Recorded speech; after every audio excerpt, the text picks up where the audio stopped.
안녕하십니까, 박영식입니다. 저는 늘 여기 있다 보니까 많은 분들이 익숙하시죠? 바로 오늘 화요일 12시 저희가 예고해 드린 대로 티키타카 시간입니다.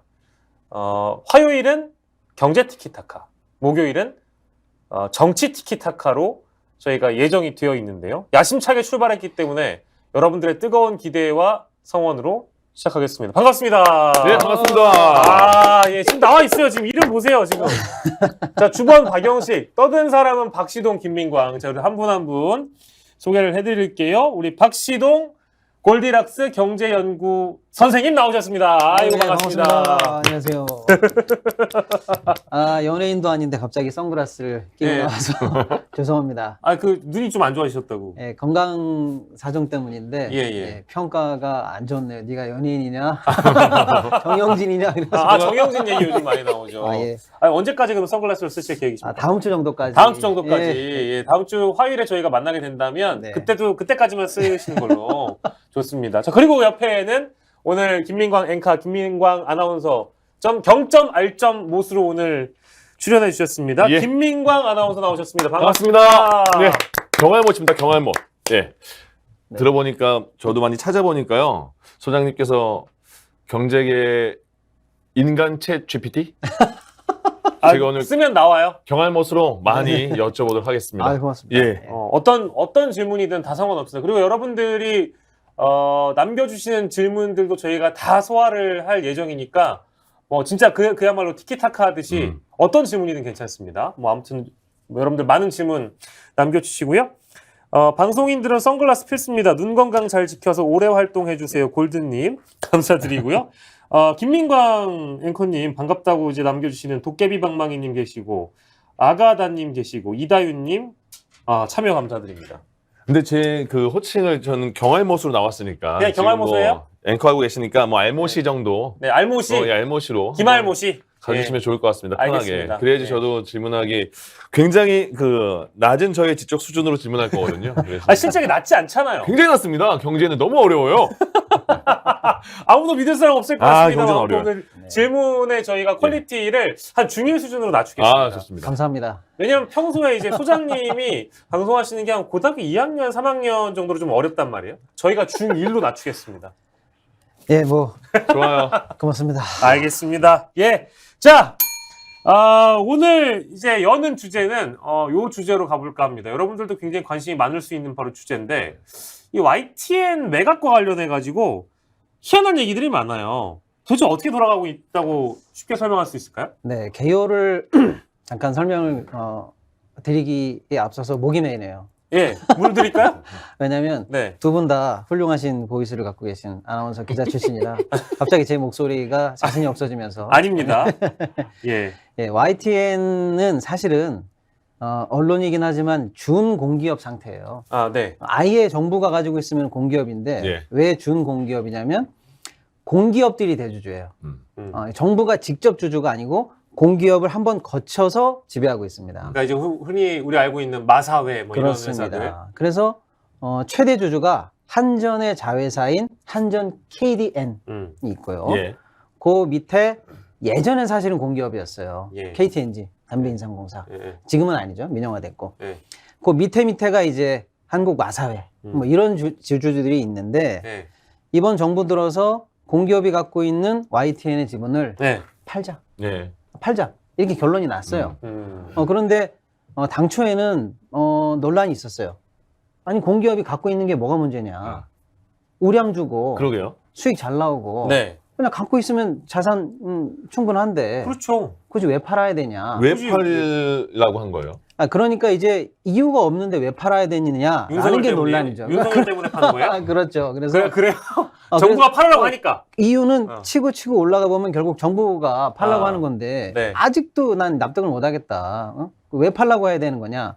그래서 처음엔 논란이 있으니까 정부가 아예 기재위에 기획재정부에 이런 그 공기업 관련한 그 주식 보유를 담당하는 위원회가 있어요. 예. 여기서 그냥 결정을 해버려요. 야, 팔아. 매각해. 그러니까 이제 공기업들 사장들 입장에서는 정부 입장을 이제 안 따르게 되면 경영상 페널티가 오죠. 그렇죠. 너 왜 정부 입장 따르지 않았어? 너 경영 평가 마이너스. 그럼 잘리게 되죠. 그렇죠. 그러니까 공기업 사장들 입장에서는 기재부의 네. 그 위원회에서 결정한 그 결정사항을 집행 안 하고 버틸 재간이 없어진 거예요. 그럼 아직도 그렇게 팔라고 말한 표면적인 이유도 없어요? 없죠. 뭐 이유는 이거예요. 네. 너는 어. 마사회 사업만 잘하면 되지. 왜 굳이 딴 방송 거에 하는 참견해? 거야? 한전 너는 전기만 잘하면 되지. 어. 네가 왜 본래 목적과 상관없는 걸 가지고 있니? 고유 목적과 상관없는 건 팔아. 이게 일단 명분이에요. 예.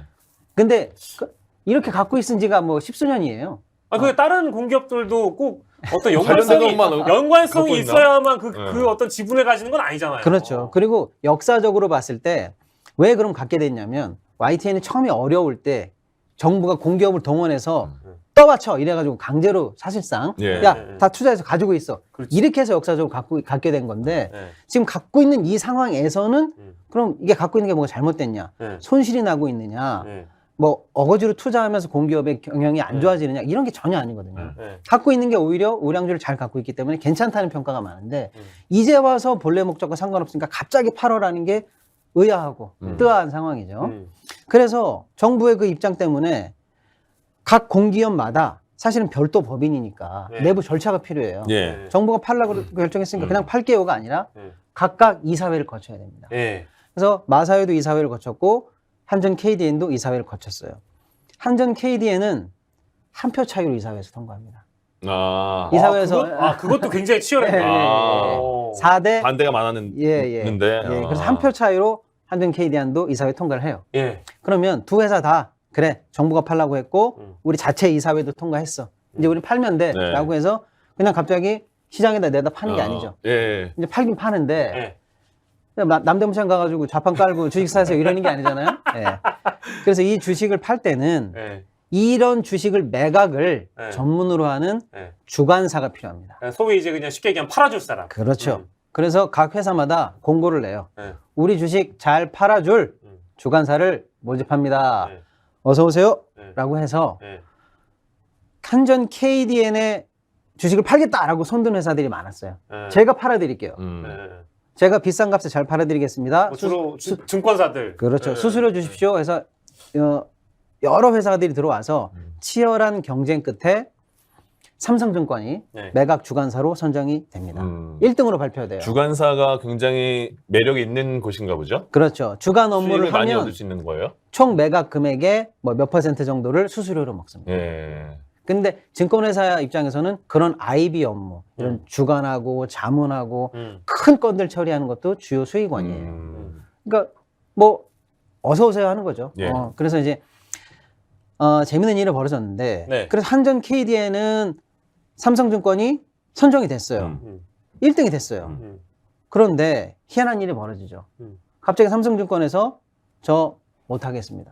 왜요? 매각 주관사 자격 반납하겠습니다. 삼성증권이요. 그렇게 하고. 반납을 합니다. 네. 그다음에 한국 마사회 지분은 어떻게 됐냐? 네. 우리 거 팔아줄 주관사 모집합니다라고 했는데 네. 마감을 쳐보니까 네. 한 군데도 들어오질 않았어요. 아, 이 알짜배기를. 그렇죠. 그냥 잘 팔기만 하면 수수료가 떨어지는 일인데 한 군데도 안 들어왔고 네. 전해지는 보도에 따르면 네네네. NH투자증권에서는 서류를 냈다는 거예요. 네네네. 냈다가 네. 당일에 네. 도로 가져갔다는 거예요. 원서 접수 넣었다가 도로 가져갔다는 거예요. 그래서 마감까지 아무도 안 들어왔어요. 한전 KDN 거는 삼성증권이 경쟁해서 따냈는데 포기하고. 포기했고 마사회 거는 NH증권이 접수 넣었다가 곧바로 찾아갔어요. 빼서 지금 그 주관사가 없고. 없어요. 그래서 왜요? 지금 왜 바로 어려운 그겁니다. 거를 넣었다가 왜 다시 빼요? 본질을 희한하네. 꿰뚫는 우리 김 기자님의, 네. 아나운서님의 확실한 질문. 김할모님의. 김할모님의 질문이죠. 네. 그러니까 신기한 거예요. 일단은 매각 주관이 되면 어떻게 되냐면 주관사하고 방금 원래 팔려고 했던 매도자하고 예. 최종적으로 계약을 맺습니다. 아, 오케이. 너 1등 했어? 좋아. 이제 계약. 너한테 정말로 정식으로 네. 주관 업무 맡긴다? 이렇게 계약을 해야 되는데 계약하기 전부터 스스로 반납한다든지 예. 여기서는 스스로 뺀다든지 하는 게 일어날 수 있는 일 아니야? 전혀 상식적이지 않은 거잖아요. 그렇죠. 예. 이게 전혀 상식적이지 않다는 데에서 지금 미스터리가 생기는 거죠. 호. 그러면 한번 생각해 볼게요. 이유가 뭔지 이제 알아야 되겠네. 그래서 일단 먼저 삼성한테 물어봤죠. 네. 아, 누가요? 직접 여기저기서. 물어보셨어요? 아, 여기서 난또 소장님 직접 물어봤는 줄 알았어. 예. 그래서 물어봤어요. 야, 너 왜 뺀 거야? 어. 치열한 경쟁 뚫고 했는데 그쵸. 왜 뺀 거야? 그렇지. 돈 삼성의 내는 건데. 핑계는 이겁니다. 음. 기억하시겠지만 지난달에 예. 금융가를 떠들썩하게 했던 SM의 하이브 공개 매수가 있었어요. 그 주관사도 삼성증권이에요. 예. 그러니까 삼성이 하는 말, 갑자기 SM에 예. SM 주식 하이브 매각건 때문에 네. 바빠가지고 네. 거기에 집중하느라고 못하겠습니다. 요게 일단 핑계예요. 네. 그런데 이 핑계가 일단 말이 안 된다는 거예요. 그 왜냐면 그럼 끝난 사안이니까. 끝난 끝났잖아요. 것도 끝난 거지만 네. 제가 두 가지 측면에서 말이 안 된다고 얘기하고 있어요. 예. 첫 번째는 네. 지금 이 매각 업무가 음. 일반 사기업도 아니고 네. 정부 일이에요. 예. 정부의 주식을 팔겠다는 거는 마찬가지인데 우리나라에서 예. 사기업이 민간 단위에 있는 사기업이 정부 일을 수주해 놓고 예. 지가 바쁘다고 거절해. 거절한다는 거는 감히. 을로서는 감히. 갑, 을, 병, 정, 무쯤 되는 일반 네. 사기업 입장에서는 예. 갑에게 폐를 끼치는 일을 한다? 나 바쁘다고? 무조건 찍히죠. 이런 일은 없어요. 아. 설사 손실이 나거나 경영에 조금 부하가 걸리더라도 이거 처리하고 넘어가야지. 지가 바쁘다고 정부 일에 손을 턴다? 너 핑계를 하이브 대고 하이브 대고. 그러니까 그거 자체가 이례적이에요. 예. 또 하나는 삼성이 방금 말씀드린 그런 매각 주간 업무, IB 업무를 본격적으로 해보겠다고 해서 골드만삭스 출신 임원을 영입하고 네. 조직 개편도 합니다. 아, 준비를 엄청나게 그래서 했군요. 가열차게 이 일을 하고 있는 중이에요. 어. 지금 가장 몸값이 시장에서 큰 HMM, 현대상선 매각 주간건도 삼성증권이 이번에 땄어요. 그러니까 이런 일을 하겠다고 조직이 지금 달려들고 있는데 정작 따놓은 일을 가지고 바빠서 못한다? 이게 이해가 안 되는 거죠. 그렇죠. 납득이 안 된다. 납득이 안 됩니다. 예. 그래서 미스테리인데 그럼 도대체 무슨 일이냐. 그렇지. 정부한테까지 반기를 들거나 미운 털이 박혀도 좋을 만큼의 리스크를 감당하고도 반납할 정도의 진짜 사유가 뭐냐. 예. 여기서부터 추정이에요? 여기서부터 이제 소설이 들어가요. 소설다. 소설 써봅시다. 예. 소설. 첫 번째는 이겁니다. 정부랑 얘기가 됐다. 마침 나오는 소문이 뭐냐. 예. 매각을 누구누구에게 하겠다고 이미 정해진 거 아닌가. YTN 지분을 뭐 TV 부분은 뭐 동아일보한테 주고 뭐 라디오 부분은 TV조선에 주고 어느 부분은 어디에 주고 네. 이런 사전에 내정된 회사가 있는 거 아니냐. 예. 라는 소문이 마침 돌고 있어요. 그런 추측성 기사는 많이 나오고 있어요. 언론 보도에 나온 얘기입니다. 네네네. 그래서 추론컨대 만약에 이런 내정이 만약에 있다고 치면 네. 복잡해집니다. 복잡해진 이유가 두 가지인데 잘 보세요. 매각 주간사는 아까 삼성이 가가지고 저 열심히 팔아보겠습니다 라고 PT도 했다고 했잖아요. 예. 그리고 자기가 제안을 내요. 이렇게 팔면 비싸게 팔 수 있어요. 제가 이렇게 팔아드리겠습니다 라고 제안서를 내는데 네. 그 제안서대로 나중에 점수를 받고 합격을 해서 팔아야 되는데 네. 제안서를 내놓고 제안서대로 못하면 그거 누구 책임이에요? 삼성증권 책임. 자기 책임이죠. 책임이에요. 예. 자기 책임이에요. 제안서에 이렇게 돼 있다고 예정해 볼게요. 제일 비싼 값을 쓴 사람에게 팔겠습니다. 그래서 아주 비싸게 팔아드리겠습니다 했는데 실제로 제일 비싼 값에 여기가 제안을 했어. 네. 근데 정부에서 예를 들어 이런 설입니다. 설. 야 비싼 거 필요 없고 얘한테 팔아. 지정해서. 그래. 이런 예. 상황이면 비싼 거 됐고 TV조선한테 팔아. 예를 이게 하고 싶은 거잖아요. 예를 들어 그런 시나리오가 있다면 이 제안을 한 사람 입장에서는 아니 내가 제일 비싸게 판다고 아까 사인했는데 그렇죠. 이걸 어떻게 꺾고 여기다 팔지? 그리고 이게 한전 KDN한테 가장 좋은 결과였다고 법적으로 어떻게 나는 면책받지? 어려운 문제가 생기는 거죠.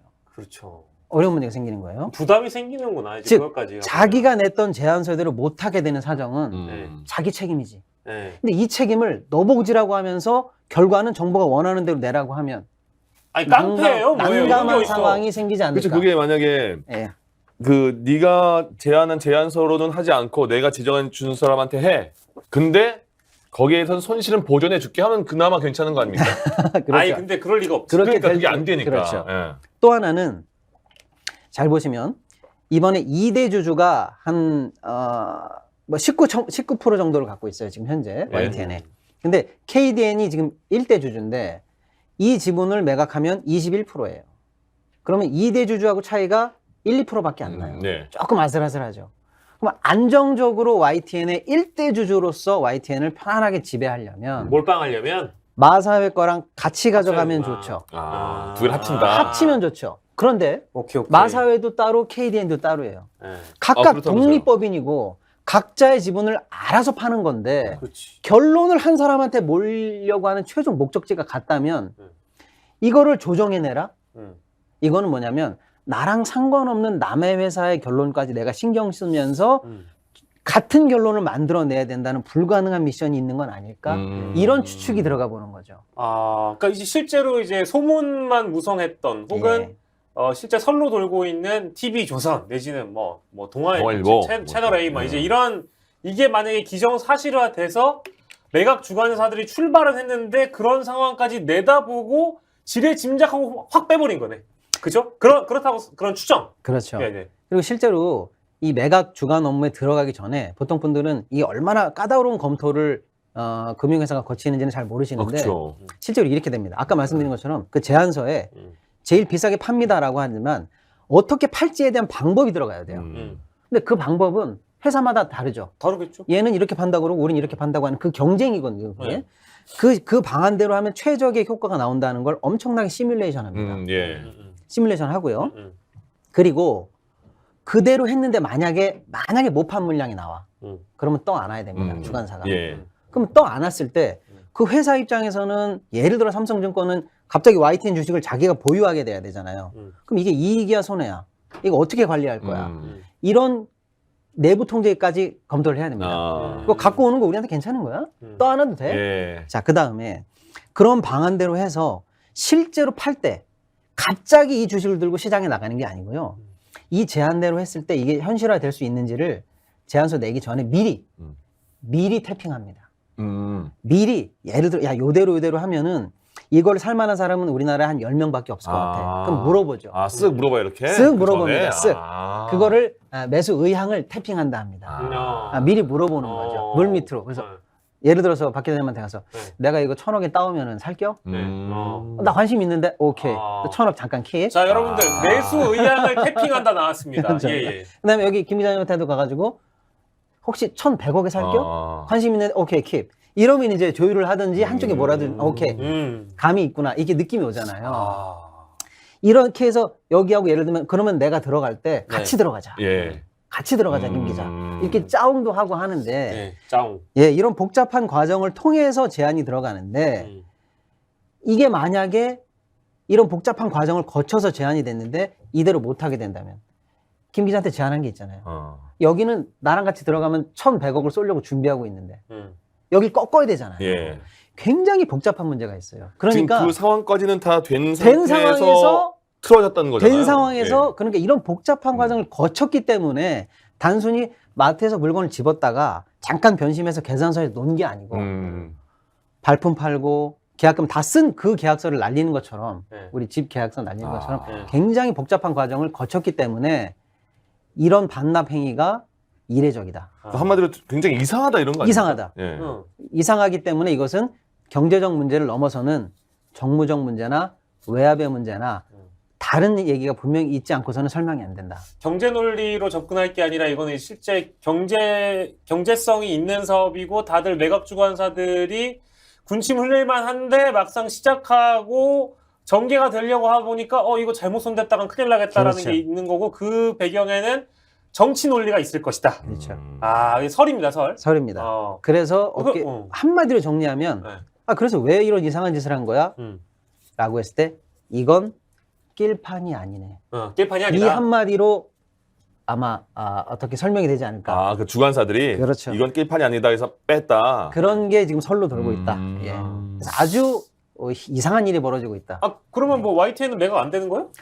그래서 지금 어떻게 되고 있냐면 일단 KDN 지분은 정부 KDN 입장에서는 네.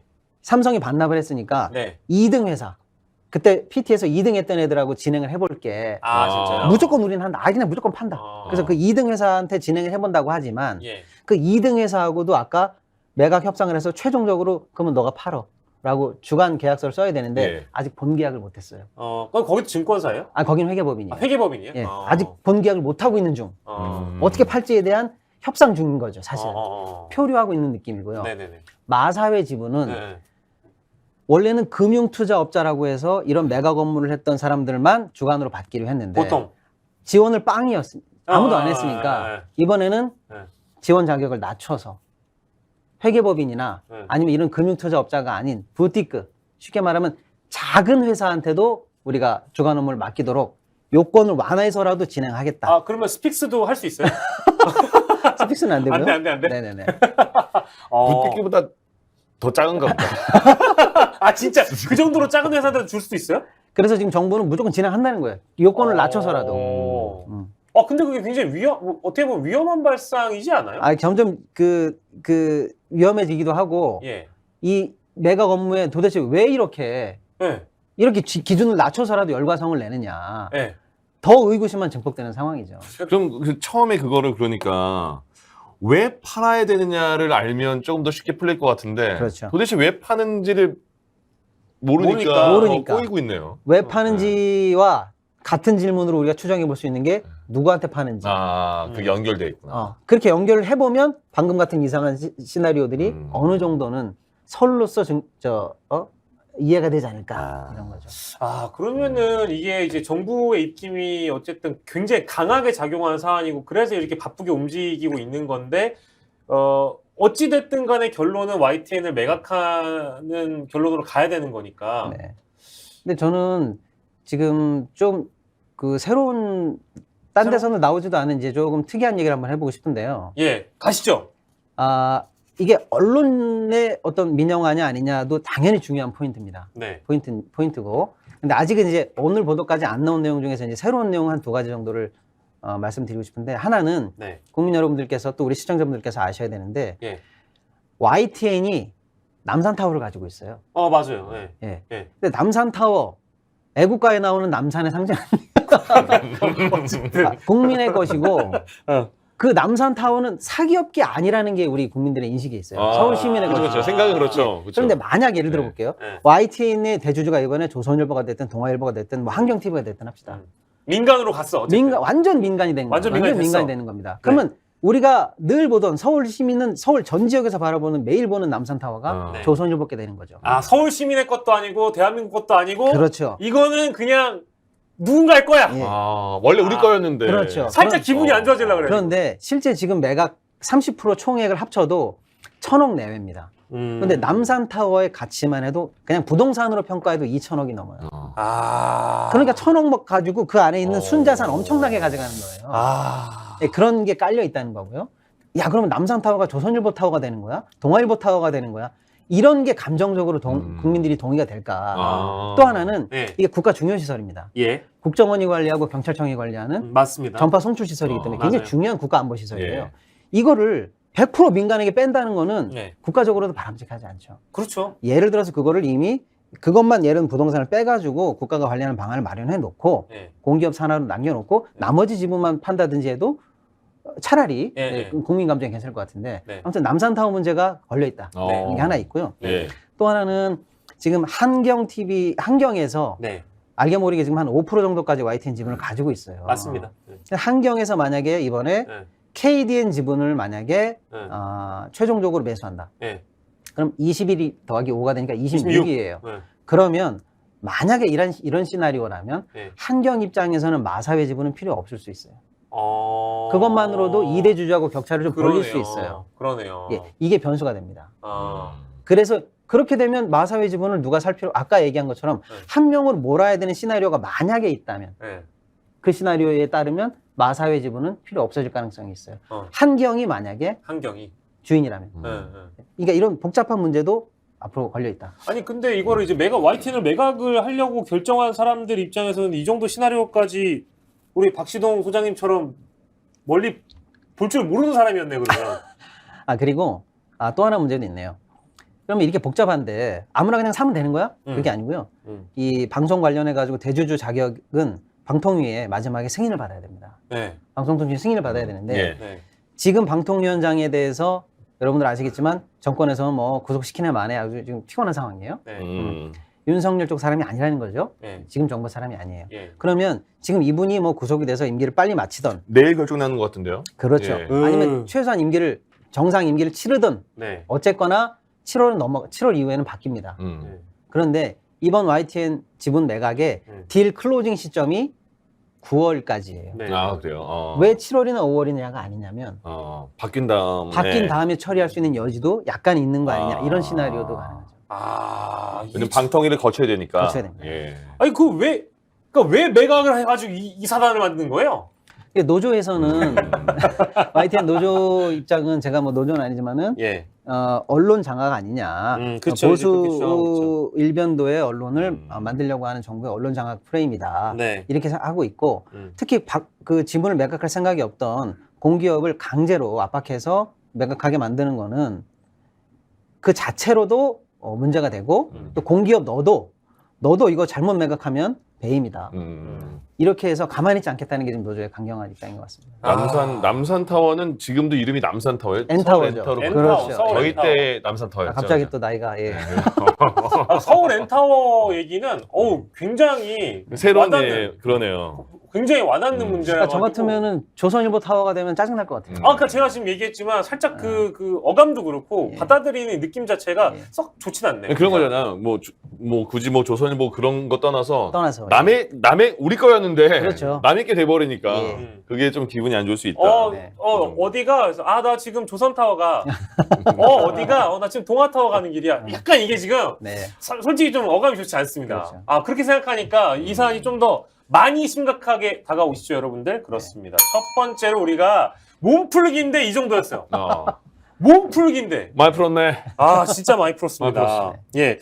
지금 비엔느님이 YTN 요즘 뉴스 슬슬 이상해지고 있음.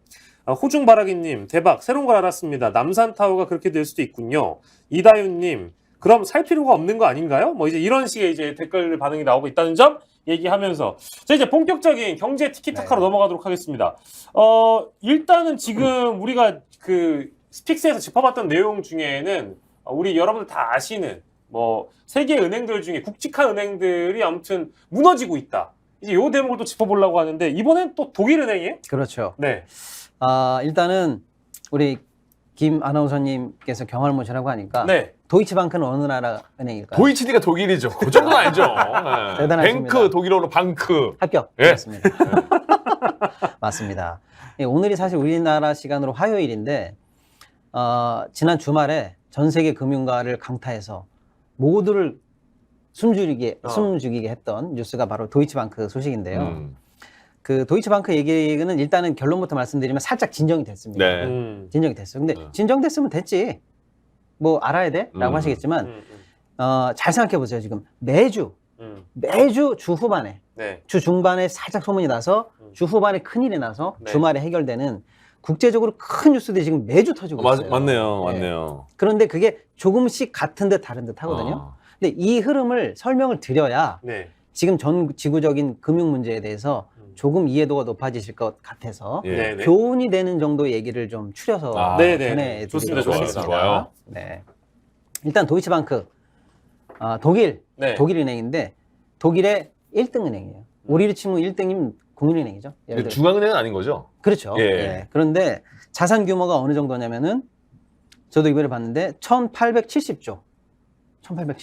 우리나라 예산이 600조예요. 그러니까 어느 정도의 큰 규모를 지금 관리하고 있는지는 대충 아시겠죠? 예. 지지난주에 문제가 됐었던 CS의 3배. 예. 엄청난 규모의 은행이죠. CS 실리콘밸리. CS? CS. 커스터머 서비스? 이렇게 나올 줄 알았더니. 크레딧 스위스죠? 네. 자, X표 드리겠습니다. 요건 아니라고 CS. 지금 PD가 요건 아니다. 지금 CS. 오케이. 자. 네. 예. 그러니까 도이치뱅크보다 더 큰 은행이 세계에 4개밖에 없다고 보시면 돼요. 예, 사실상 글로벌 탑이죠. 예. 예. 그게 이제 지난주 금요일에 주가가 장중 20% 급락을 하고 난리가 났었어요. 예. 그러니까 이 소식이 삽시간에 퍼지니까 유럽의 다른 은행들까지 주가가 동시에 폭락하면서 금융계가 순간적으로 얼어붙었었거든요. 굉장히 쫄았었죠. 그 전에 왜 네. 도이치방크 그렇게 큰 은행이 왜 그렇게 주가가 폭락한 거예요? 바로 그 얘기를 이제 하려고 합니다. 근데 그 얘기 하기 전에 또 퀴즈를 살짝 내려고 했는데. 네네. 예. 한번 가시죠. 도이치방크를 맞추셨기 때문에 네, 방금 좋아요. 제가 언뜻 든 생각이. 제 고등학교 때 제2외국어 독어였습니다. 왜냐면 또 제가 방금 유럽의 여러 은행들이 약간 주식이 동시에 빠졌다라고 예. 했잖아요. 코메르츠방크도 7% 빠졌어요. 아주 중요한 은행입니다. 제가 이 얘기를 왜 드리냐면 이런 은행들도 앞으로 눈여겨 보셔야 되기 때문에. 기타 그것도 은행. 방크니까 그렇죠. 독일인가 보죠? 나이스. 방크니까. 방크 하나로 때려내는 네, 코메르스 방크도 7%가 네. 빠졌고요. BNP 파리바. 그거 뭐 파리겠죠. 파리니까 프랑스. 파리만 있으니까 파리겠죠. 뭐. 소시에테 제네랄. 소시 어렵다. 프랑스죠. 아. 예. 그다음에 UBS. UBS. 예, UBS. 스위스. 이거는 UBS. 이거는 뭐. 예. 저희 대학교 방송국 UBS. UBS? 네, 대학 외대? 방송. 아니 중대. 아, 네. 자, 그래서 네, 그래서 이런 은행들이 다 5%에서 7%씩 주가가 빠졌어요. 근데 이런 은행들 이름을 계속 기억해 주셔야 되는 게요. 이런 메가급 은행들에서 문제가 생기면 커지거든요. 여기를 주셔야 됩니다. 예. 방금 우리 기자님 말씀처럼 그래, 알겠어. 이렇게 큰 은행인 거 알겠고 얘 때문에 휘청거렸다는 거 알겠어. 왜 흔들렸어? 네. 왜? 네, 흔들리는 이유는 간단합니다. 일단은 신뢰예요. 신뢰. 지금 불안하면 빠져요. 그럼 왜 불안하냐? 이게 제가 우리나라 거랑 나중에 연결할 건데요. 불안 심리는 지금 쫙 퍼져 있죠. 예. 뭐 실리콘밸리 은행도 망한다 그러고 그렇죠. 어디도 망한다 그러고 예. 위험한 거 아니야? 한국도 위기라 그러고 심리는 깔려 있는데 이 심리에 불을 던지는 꽉 찬 연기각 자욱한 방에 성냥을 던지는 이 트리거. 네. 이 트리거가 뭐였냐면요. 이번 거는 트리거가 2개 순차적으로 발생했는데 예. 하나는 코코본드 사태입니다. 코코본드. 짧게 설명드릴게요. 예. 코코본드는 뭔데? 코코 아시죠? 코코. 코코요? 예. 가수? 그렇죠. 이럴 줄 알았어요. 코코는 가수. 예. 이거 거의 이렇게 되면 90년대. 그 이해영 아닙니까? 그렇지. 이해영. 예. 큰일 났네. 코코는 가수 나오면 우린 X세대. 예. 코코본드, 컨틴전스 컨버터블 본드예요. 예. 컨틴전시 무슨 일이 난다. 비상 상황이 생기면 바뀐다는 채권이에요. 컨버터블. 우리 바뀐다는 거예요. 그래서 무슨 일이 나면 채권이 바뀌어? 뭐지? 이런 거죠. 보통 때는 채권이에요. 채권인 뭐냐? 돈을 빌려주죠. 기사님한테 돈을 빌려주고 증서를 받아요. 네. 내가 너한테 얼마를 빌려줬음. 이게 채권이죠. 이게 채권이에요.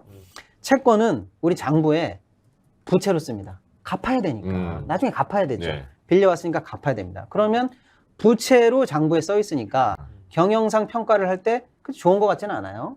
그죠? 빚이 있는 것처럼 네. 보이니까. 그런데 갚아야 되는 날짜가 엄청 길거나 거의 너무 멀어. 그러면 야, 이거 사실상 안 갚아도 되는 거 아니야? 뭐 내 1년 있다 갚아야 되거나 2년 있다 갚아야 되는 게 아니잖아. 그러면 이거는 채권은 채권이지만 거의 부채 성격이 아닌 것 같아. 네 맘대로 해도 되는 것 같아. 그래서 이거는 자본에다가 장부에다 써. 예. 이렇게 하고 있는 신종 자본 증권이라는 게 나옵니다. 이게 코코본드예요. 쉽게 말하면 채권은 빚인데 예. 갚는 기간이 너무 길기 때문에 거의 자본처럼 네가 취급해도 좋아. 그러니까 네 장부에다가 자본이라고 써. 왜 이렇게 근데 길게 해줘요, 그거를? 그러니까 기간을? 나도 지금 그게 그렇죠. 궁금했는데 그러니까 일단은 좋은 건 뭐냐? 내 장부에다가 빚이라고 안 써도 되니까 내 입장에서는 장부가 아주 좋아지겠죠. 자산이 많은 것처럼 보이니까 예. 땡큐 이렇게 되는 거예요. 근데 이거를 빌려준 사람 입장에서는 야, 내가 너한테 받아야 될 날짜가 이렇게 멀거나 영구히 긴 채권을 내가 너한테 왜 빌려줘야 그러니까요. 돼? 라고 할 때 이렇게 얘기하죠.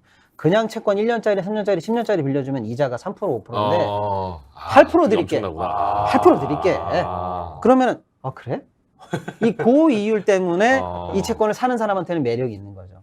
대신에 조건이 있죠. 야, 근데 진짜 영원히 안 갚을 거야? 그거는 안 되지. 아이, 그건 아니죠. 갚긴 갚아요. 언제 갚을 거냐면 뭐 5년에 한 번씩 내가 살게요. 이 채권을 도로 사올게요. 콜옵션이 걸려 있어요. 콜옵션이 걸려 있어요. 갚는다. 그래서 갚아야 되는 상환일이라고 써 있지 않고 내가 도로 사올 수 있는 권리가 있어. 내가 사올게요. 예. 5년 있다 사올게. 야, 근데 네 말만 믿고 네가 안 사주면 어떡할 거야? 그럼 그때 이자율을 올려. 8에서 10으로 올려. 그러면 그 이자율을 무서워서 네가 사겠네. 이게 약간 만기처럼 작용하죠. 어렵죠? 어려운데 이걸 이런 설명을 들으셔야 돼. 그래서 이것은 채권이지만 자본처럼 취급되고 만기가 없지만 콜옵션을 통해서 만기처럼 운용이 되고 있다. 아닌 듯 긴 듯 아닌 듯 긴 이렇게. 듯한. 그런데 왜 이런 게 유통되는 거야? 회사 입장에서는 자본처럼 운용되니까 편하고 빌려주는 사람 입장에서는 수익이 높고 예. 그래서 엄청나게 지금 세계에 돌아다니고 있는데 전 세계 코코본드가 지금 약 357조가 돌아다녀요. 사실상 연구체 안전해. 그런데 지지난주에 망한 크레딧 스위스 CS에서 망한 CS를 처리하는 과정에서 이 코코본드를 0으로 만들었어요. 야, 네 이거 코코본드 있지? 이거 값 안 쳐줄 거야. 빵원으로 처리할 거야. 이렇게 해서 무너지기 시작하는구나. 0원으로 처리해서 넘겼거든요. 살 때 살 때 예. 이건 안 쳐주겠다. 스위스은행 망한 스위스은행을 다 UBS가 인수할 때 코코본드 0원으로 처리시켰어요. 원래는 자산으로 잡힐 수 있는 거라면서요. 근데 왜 0원으로 처리했나 보더니 맨 귀퉁음하기에 혹시 회사가 망하면 상각 처리 가능함. 여기 써 있었거든요. 한 줄에 걸렸구나. 한 줄에 걸린 거죠. 근데 설마 이런 일이 일어나겠어? 그쵸. 크레딧 스위스가 망해가지고 이게 0원이 될 일이 일어나겠어? 라고 했는데 일어났죠. 그래서 22조 원이 0원이 됐어요. 자, 그러니까 유럽은행에서 불안한, 유럽은행에 거래하고 있는 모든 상대방들이 가만히 있어봐. 우리랑 거래하고 있는 은행 중에서 코코본드 많이 있는 애들 좀 찾아봐. 이거 0원 되면 어떡하지? 이거 불안하지 않냐? 라고 해서 도이치방크의 코코본드 가격이 급락합니다. 산사태처럼 무너지기 시작했다 이제. 그래서 도이치방크의 코코본드 가격이 급락을 하고 그러면 어떻게 되는 거야? 도이치방크 코코본드 0원 되는 거야? 어떻게 되는 거야? 라고 할 때 코코본드의 불안함 때문에 도이치방크의 불안함에 성냥불이 당겨진 거죠. 그러니까 오늘 이 두 가지만 배우시면 돼요. 코코본드가 대충 뭔지 아셨죠? 네네. 채권인의 자본 같은 이런 거죠. 설명 엄청나게 잘하시네요. 그런데 그런데- 지금 뭐 난리예요 지금. 와 너무 뭐 경알못도 와. 이해가 잘 된다 막 설명이. 그 다음에 아셔야 될 게 CDS예요. CDS. 무슨 뭐 프리미엄이라도 바로 하던데, 그겁니다. 뭐. 예. 다네. 대충 들은 거죠. 이게 설명은 몰라. C, 크레딧, 신용, 디폴트, 부도. 네. 신용이 부도가 났다? 쟤 망한다는 얘기인가? 그렇습니다. 스왑, 바꾼다? 그럽니다. 그런 상품이 있어요. CDS라는 상품이 있습니다. 네. 뭐냐면 제가 금융인이 되기로 마음먹은 게 바로 이런 희한한 상품들이 저한테는 참 매력적으로 들렸어요. 어떤 회사가 망할 것 같아. 그럼 망하겠죠? 근데 나는 저 망하는 회사에 망할 것 같은 저 회사가 망한다는 거에 배팅을 하고 싶어. 배팅을 하고 싶어. 그럼 나의 배팅을 누군가는 망하지 않는다고 생각하는 애는 서로 맞배팅이 돼야 이 상품이 될 거 아니에요. 예. 네. 이런 시장이 있습니다. 어떤 회사가 망할 것 같으면 그 회사에 신용 부도가 생길 것 같아. 크레딧 디폴트가 생길 것 같아. 그래서 나는 저 회사가 망할 것 같은 데에다 배팅을 하겠어! 라고 했는데 안 망할 것 같아요. 그러면 네. 누가 그 배팅을 높게 쳐주나요? 안 쳐주겠죠. 그렇죠. 그래서 망할 것 같은 회사에 진짜 망할 것 같은 상품을 살려고 그러면 이율이 엄청 올라가요. 그래서 갑자기 도이치방크의 CDS 프리미엄이 2배가 올라갑니다. 방금 잘 들어보세요. 코코본드 가격이 급락을 해. 네. 도이치방크 이상한 거 아니야? 그래갖고 CDS 프리미엄 시장을 딱 봤더니 도이치방크가 망할 거라는 상품에 걸려있는 배팅액이 갑자기 2배로 올라가는 거야. 선수들은 저기다 지금 망한다고 배팅이 들어갔구나. 뭔가 아는 애들이 저 상품에다가 배팅을 걸기 시작했구나. 이거 위험하다라고 하니까 우리 일반 투자자들이 CDS 프리미엄까지 거래하지는 않잖아요. 그러니까 일반 투자자들은 주가를 보죠. 주가가 동시에 폭락하는 거죠. 자, 코코본드 폭락이 트리거가 됐고 CDS 프리미엄이 2배로 뜹니다. 그러니까 일반 주가가 장중 폭락을 하죠. 그러니까 이제 모든 사람들이 보게 되는 거죠. 도이치방크 위기인가? 이게 삽시간에 퍼지죠. 이 흐름이 지난주 후반에 잡힌 거죠. 근데 어떻게 그거는 도이치방크가 지금은 위기가 아니라면서요, 이제? 진정이 됐죠. 진정이 어떻게 된 진정된 이유는 거예요? 간단합니다. 이것은 불안했기 때문이에요. 예. CS는 위기가 있었어요. 손실을 많이 받고 또 실리콘밸리 미국 은행 같은 경우에는 국채 때문에 40% 이상 손실을 봤어요. 실제로 손해를 많이 받네, 니네들. 근데 갑자기 도이치방크가 이렇게 불안 심리 때문에 난리가 나니까 사실은 도이치방크 자체의 어떤 신용 위험이 올라갔다든지 뭔가 손실을 봤다든지 하는 그런 직접적인 이슈는 지금 나오질 않았거든요. 그러니까 갑자기 독일 총리가 얘기하죠. 예. 우리 괜찮아요. 아무 문제 없습니다. 내가 정부 총리인데요. 보증합니다. 이상 없어요. 그리고 실제로 여러 지표들을 까고 장부를 까보니까 도이치방크 괜찮은데? 괜찮은데? 이런 소문이 났고 심지어는 글로벌 탑 리더들 JP 모건 회장 같은 사람들이 얘기하죠. 도이치방크는 괜찮아. 그러니까 급속히 주말 사이에 안정이 됐어요. 그래서 요새 기사에 도이치방크랑 코코본드가 같이 계속 물려서 나왔구나. 그렇죠. 예. 근데 이제 왜 보셔야 되냐? 코코본드가 전 세계 320조가 돌아다니고 있는데 예. 코코본드가 불안하다고 하면 그 회사가 위험하다는 이 하나의 구조를 이제 여러분들께서 이해하신 거죠? 그쵸. 이해하신 거예요. 그러면 코코본드가 많은 은행은 앞으로 좀 위험할까? 그럴 수 있죠. 예. 당연하죠. 왜 위험해? 당연하지. 왜냐면 이게 코코본드예요. 네. 제가 김 기자님한테 네. 발행을 했습니다. 여기에는 거의 영원히 안 갚아도 되는 것처럼 돼 있어요. 예. 그렇지만 5년 있다가 내가 이걸 도로 산다고 했잖아요. 음. 그게 사실상 갚는 거랑 느낌이 비슷해요. 예. 갚는 건 뭐냐? 이거를 돈을 주고 이걸 다시 가져오면 채권 증서를 찢는 게 갚는 거죠. 똑같아요. 근데 이거를 갚는다는 표현 말고 이 증서를 내가 사올게. 예. 이게 콜옵션이에요. 똑같죠. 돈은 넘어가고 이걸 가져오고. 모든 코코본드에 콜옵션이 걸려 있는 것들이 도래할 때, 네. 돌아올 때, 네. 그럼 생돈을 내서 콜옵션을 행사하지 않고 예. 다른 코코본드로 바꿔버려요. 아. 이걸 차환이라고 합니다. 아. 모든 코코본드가 한 번에 늘 갚아지는 게 아니고요. 예. 차환을 통해서 계속 이어가요.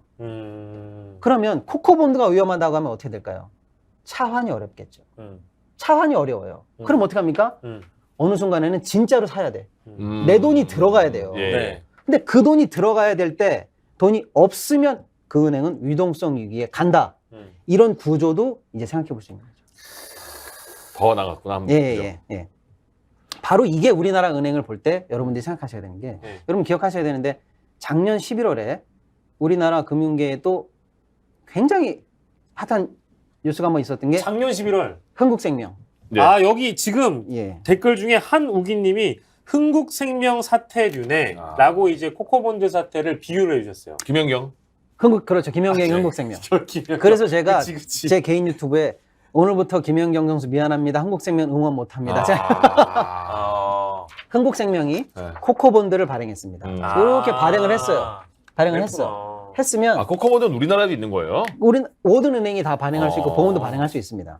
코코본드 발행을 했어요. 그럼 여기다 뭐라고 써 있냐면 5년 있다가 내가 다시 사갈게요 이렇게 써 있었어요. 높은 금리로 사올게. 다시 사갈게요 예, 이렇게 사갈게요. 이자는 계속 주고 이걸 네. 다시 사올게요 원금 상환한다는 거죠. 그런데 작년에 흥국생명이 이거 안 산다고 그랬어요. 그럼 갑자기 김 기자님이 이거 얘가 다시 사가겠지라고 하고 있었는데 안 사간대. 뭐야? 이렇게 되는 거죠. 그럼 난리가 난 거죠. 네. 그게 작년에 일어났던 상황이에요. 아. 흥국생명이 이걸 안 사간다고 발표하면 어떻게 돼? 계속 갖고 있어야 되잖아요. 그러면 안 사가면 어떻게 되냐? 이자율을 올린다고 그랬어요. 네가 혹시 안 사면 너 이자율 올린다. 그쵸. 이자율을 올리고 그냥 갖고 계세요. 내가 이자 더 드릴게. 왜? 이거를 차환하는 비용이 더 비싸니까 안 산다고 배짜라 이래버린 거예요. 차원 다시 한번 설명해 주세요. 차원이 뭔지 다시 한번 설명해 주세요. 차원. 여기 코코본드 이렇게 하나 드렸어요. 네. 이거를 제가 여기 5만 원짜리를 이게 5만 원이야. 저한테 5만 원을 주셔. 네. 그리고 제가 이 코코본드를 드렸어. 네. 그리고 이자를 5천 원씩 계속 주고 있어요.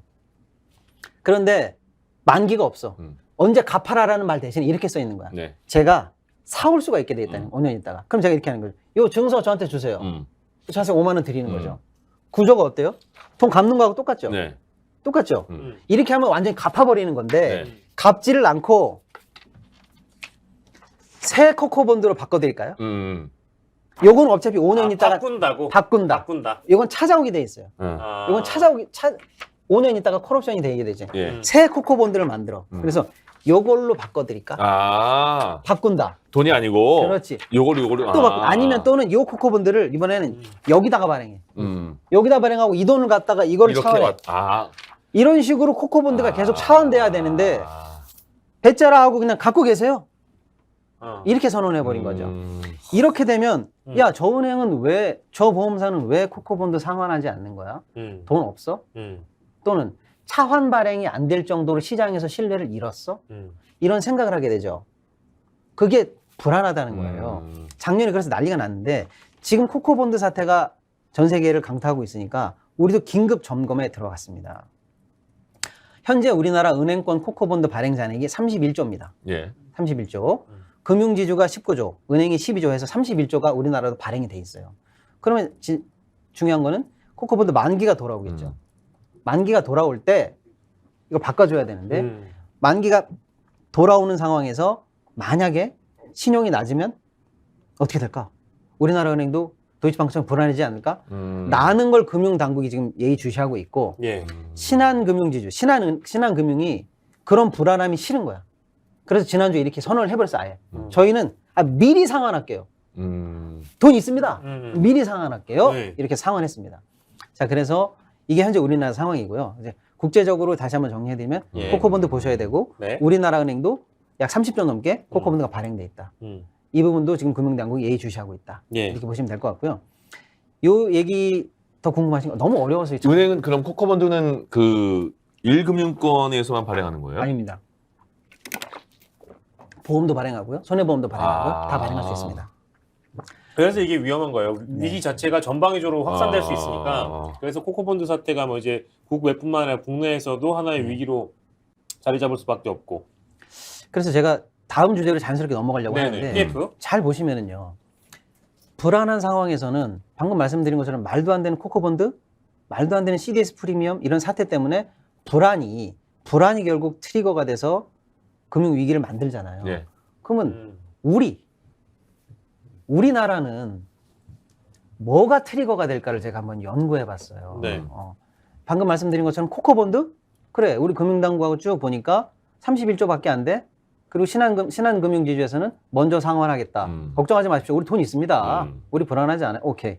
이런 식으로 여러 가지 우리한테도 성냥불을 당길 수 있는 트리거가 될 수 있는 거를 쭉 봤을 때 제가 볼 때는 가장 주의 깊게 보셔야 되는 우리나라 상황이 미국 같은 경우는 뭐 국채, 아까 얘기한 것처럼 코커본드 여러 가지가 트리거가 될 수 있지만 우리나라는 PF입니다. 네. 우리나라 금융기관 내에서는 제가 볼 때는 가장 트리거가 될 수 있는 게 현재 PF예요. 지금 시점이라서 그런 거예요? 그렇습니다. 네. 마침 지금 한국은행이 자료를 발표했어요. 네. 지금 보니까 우리나라가 PF 관련해 가지고 지금 노출돼 있는 잔액이 115조예요. 115조고 보험에서 44조, 증권에서 28조, 뭐 카드 23조, 저축은행 10조, 상호금융 4.8조 해서 우리가 115조가 PF에 노출돼 있는데 PF 간단하게 설명해 주세요. 그렇죠. PF 설명드릴게요. 이거 왜냐면 이게 듣다가 PF 그러니까 이거를 그렇습니다. 중간에 모르는데 물어보기 뻘쭘해서 가만히 있는 사람 많아요. 맞습니다. 네. 그러면 차라리 오늘은 코커본드, 네. CDS 프리미엄, PF만 아, 이해하셔도 좋아요. 사실은 되는 건데 PF 짧게 설명드릴게요. 네. 프로젝트 파이낸싱이에요. 파이낸싱. 만약에 제가 기자님의 돈을 빌려드려요. 그러면 뭘 믿고 빌려주겠어요? 야, 집 담보 잡어. 그러면 기자님을 믿는 게 아니고 집에 담보를 믿고 그렇죠. 빌려주는 거죠. 사람 못 믿어요? 근데 만약에 우리들이 친구야. 네. 평생 같이 했던 친구야. 그냥 빌려줄게. 그럼 뭘 믿는 거예요? 신용을 믿고 빌려주는 거죠. 근데 그게 아니고 기자님 저한테 얘기하는 거예요. 네. 제가 짜장면집을 차리겠습니다.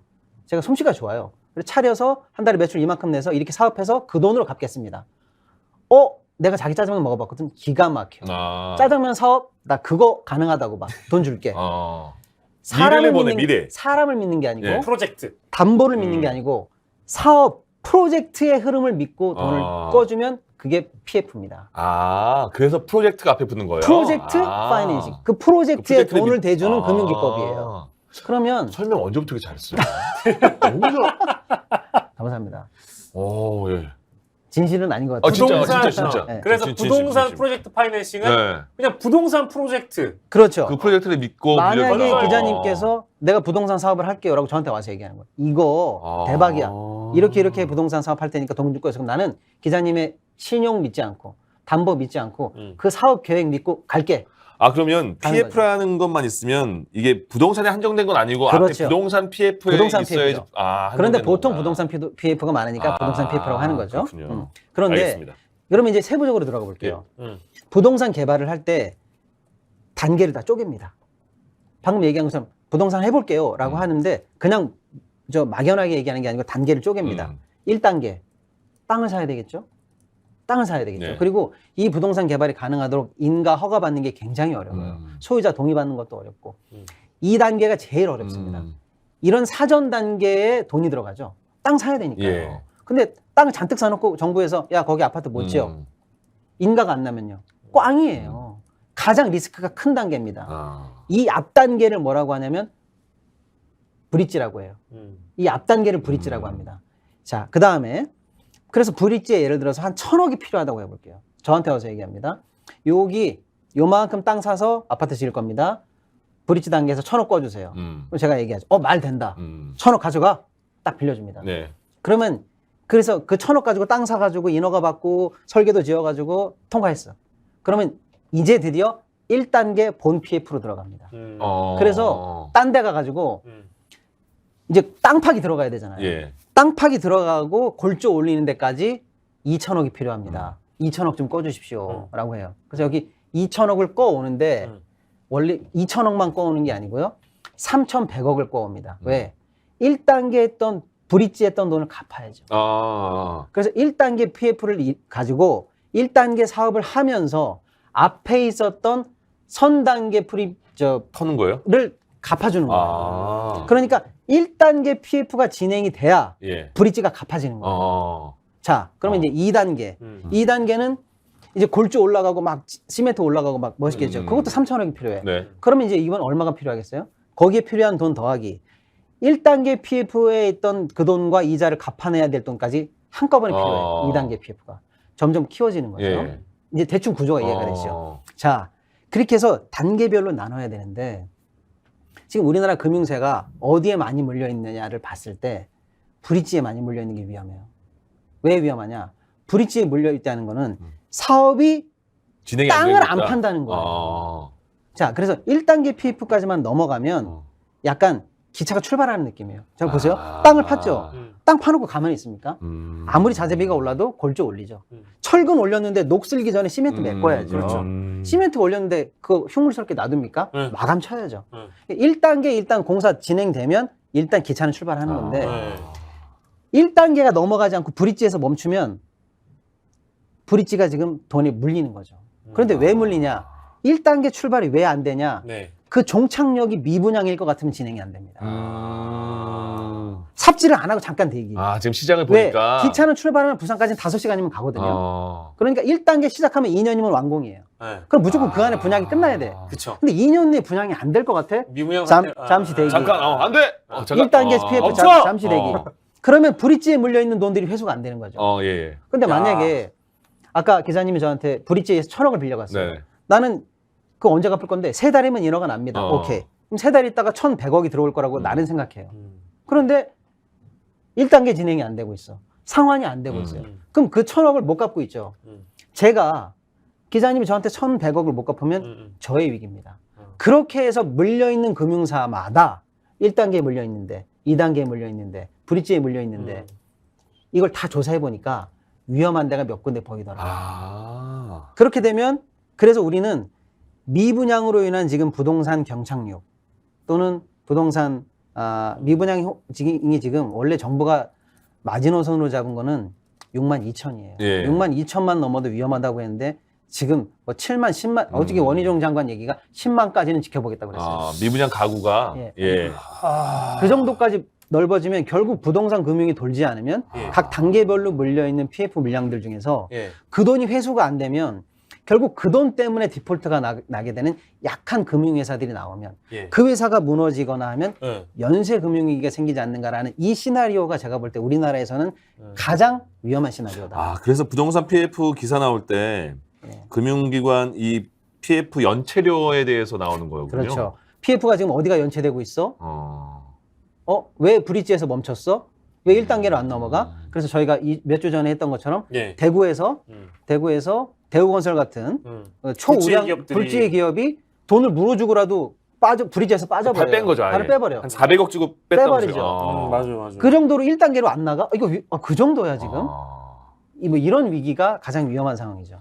그러니까 이제 부동산 프로젝트 파이낸싱이 저도 이제 짧은 지식입니다만 이게 무서운 게 건설사가 사실 뭐 자기 돈으로만 건설하지 않고 금융권이나 비은행권에서 이제 돈을 끌어가지고 이걸 이제 하다 보니까 뭐 이제 미분양으로 만약에 넘어지면은 이제 뭐 그 건설 경기 자체가 이제 추가적으로 이제 쫙 무너져 버리니까 그렇죠. 이런 사태가 뭐 사실 이번에만 있었던 게 아니라 우리는 또 그때 2010년인가 저축은행 그럼요. 사태 때도 이제 비슷한 일이 있었기 때문에 이 굉장히 위기감을 느껴야 되는데 좀 안이하게 보고 있다 우리 정부가.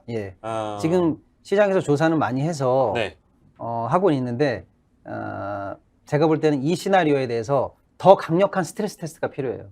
이 스트레스 테스트가 뭐냐면 이런 일이 생기면 어떻게 될까라는 모의 시험 같은 거죠. 그렇죠. 위기에 대해서 모의고사를 많이 보는 거예요. 근데 제가 볼 때는 정부는 충분하다. 지금 다 보고 있다. 뭐 물량도 보고 있고 어디 뭐 만기 이거 다 보고 있고 여차하면 들어갈 수 있는 이런 비상 계획도 하고 있다라고 말은 합니다. 부족하다는 건 아니지만 제가 볼 땐 더 해야 됩니다. 더 강도 높은 스트레스를 통해서 여기를 잡아야 돼요. 이건 저의 사견인데 왜냐하면 우리나라에서 일어날 수 있는 트리거 미국에서 일어날 수 있는 국채 문제, 뭐 중국에서 일어날 수 있는 지방 공기업의 뭐 붕괴 문제, 유럽에서 방금 말씀하신 코코본드 네. 이런 것처럼 우리나라의 트리거는 PF가 될 가능성이 많아요. 지금 문제입니다. 지금 많은 분들이 이명박 때 한욱이님 이명박 때 저축은행 사건도 부동산 경기가 나빠지면서 PF가 쫄망한 것이 트리거였죠. 뭐 이제 이런 반응도 주시고 이다윤님 미분양 때문에 건설 쪽에서 중도금물과 하차하는 거 이제 뭐 한 사건만 그런 것 같지 않습니다. 러블리찌님 우후죽순 소규모 건설사가 많으니까 미분양 사건 터지는 것도 시간 문제다. 이미 지방 쪽은 부도나는 건설사가 많이 발생하고 있습니다. 이제 이런 말씀 주시고 우리나라는 부동산 PF가 과점이다. 이제 이런 지적도 주고 계시고요. 부동산에 우리 국민들 재산이 다 묶여 있다 보니까 굉장히 위험하다. 이제 이런 댓글들을 주고 계십니다. 자, 마지막으로 디저트. 디저트. 권도영. 권도영 예. 디저트 한번 가시죠. 권도영 이 사람 어떻게 되는 겁니까? 검도형 아주 그냥 권도영. 코인 하세요? 안 해요. 저도 안 합니다. 안 하세요? 예. 저도 안 합니다. 네. 예. 근데 시간이 없기 때문에 짧게 말씀드리면은 테라, 루나라는 코인을 만들어 가지고 뭐 세계적으로 뭐 네이버보다도 돈을 많이 모았던 네이버 시총보다도 규모가 컸었던 코인이 영원이 됐어요. 엄청나게 전 세계에 파문을 일으켰던 권도영이 지금 유럽에서 체포가 됐습니다. 예.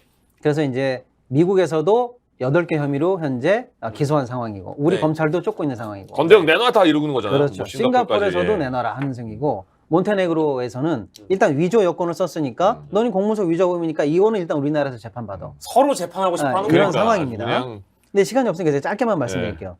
이런 상황인데 근데 이 자세한 내막을 좀 아셨으면 좋겠는데 전 결론부터 말씀드릴게요. 모르면 하지 마.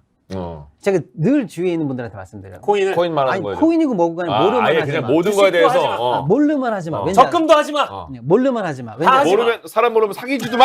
야 하지 마. 왠지 아세요? 네. 어렵잖아요. 어려우면 사기예요. 이해 못하면 이상한 겁니다. 제가 금융 전문가잖아요. 우리 네. 회사 내부에서도 검토할 때 신상품 검토하고 뭐 이런 복잡한 파생 이런 거 해보겠다고 막 설명하잖아요. 그럼 그런 내부 통제 검토하거나 리스크 매니징 하는 데서 뭐는 줄 알아요? 야, 너 왜 이렇게 복잡해? 똑바로 하는 거야? 우리도 이런 얘기 하는데 예. 사기치지 마. 똑바로 해. 우리도 농담 반 진담 반으로 이런 얘기 하는데 보통 분들은 모르면 이상하다고 생각해야 되는데 모르면 혹해. 제가 간단하게 설명드릴게요. 테라 루나 코인 가지고 지금 난리가 난 건데 테라 코인은 뭐냐면 가상화폐라고 그래서 뭐 그냥 잡히지 않는 뭔가가 있다는 거죠. 거기에 투자하면 된다는 거예요. 그런데 그게 가상이니까 도대체 가치가 올랐다 내렸다 이거 뭐 하루에 뭐 천당 가지고 왔다 갔다 하는데 이거 어떻게 믿고 살아? 그러니까요. 라고 하는 것 때문에 못 믿으세요? 내가 믿게 해드릴게. 이렇게 해가지고 그 코인과 다른 실물 자산을 연계시키는 코인들이 나오기 시작해요. 이른바 스테이블 코인이에요. 이거는 좀 안정적이지 않아요? 라고 팔겠다는 거예요. 그게 뭐냐? 달러하고 연계. 이거 1달러하고 비슷해요. 이런 코인들이 나오기 시작했어요. 우리는 이거 가상자산이지만 안정된 자산하고 연결이 돼 있어요. 근데 그렇게 말하는 애들은 대부분 달러 하나, 코인 하나를 갖고 있어야 됩니다. 그 달러가 은행에 있어야 돼요. 달러 하나 가지고 코인 하나를 계속 같이 가고 있으면 비슷하겠죠. 이걸 패깅이라고 그래요. 같이 못이 박혀 있는 거예요. 그런데 얘가 테라라는 코인을 만들면서 스테이블 코인이라고 하면서 1달러하고 가치를 패깅한다고 했는데 달러하고 패깅한 게 아니고요. 다른 자매 코인 루나를 만듭니다.